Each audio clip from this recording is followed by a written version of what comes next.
బంగారం, వెండి, ప్లాటినం కొనుగోలుదారులకు కేంద్రం షాక్ ఇచ్చింది. దిగుమతి సుంకాన్ని మోదీ సర్కార్ భారీగా పెంచింది. బంగారం, వెండి దిగుమతి సుంకం 6% నుంచి 15%కు పెంచారు. ఈ మేరకు కేంద్ర ఆర్థిక శాఖ నోటిఫికేషన్ విడుదల చేసింది. తక్షణమే కొత్త సుంకాలు అమల్లోకి వచ్చాయి.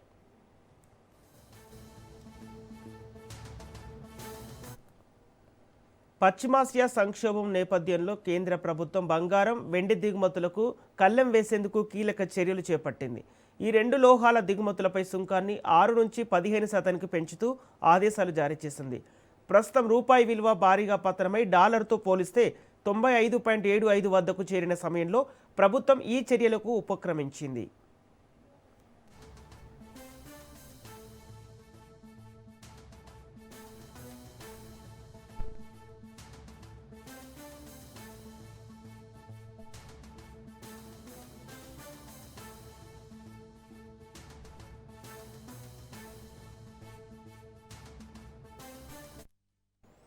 బంగారం కొనుగోలు నిలిపివేయాలని ప్రధాని మోదీ ప్రజలకు విజ్ఞప్తి చేసిన తర్వాత కస్టమ్స్ డ్యూటీని పెంచడం చర్చనీయాంశమైంది.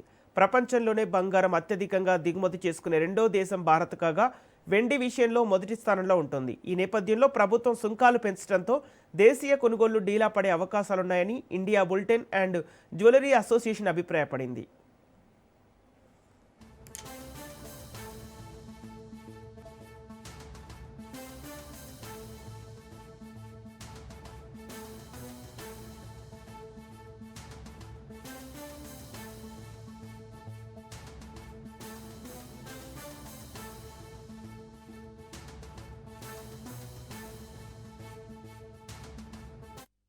భారతదేశం తన అవసరాలకు కావాల్సిన 85% ముడి చమురును ఇతర దేశాల నుంచి దిగుమతి చేసుకుంటుంది.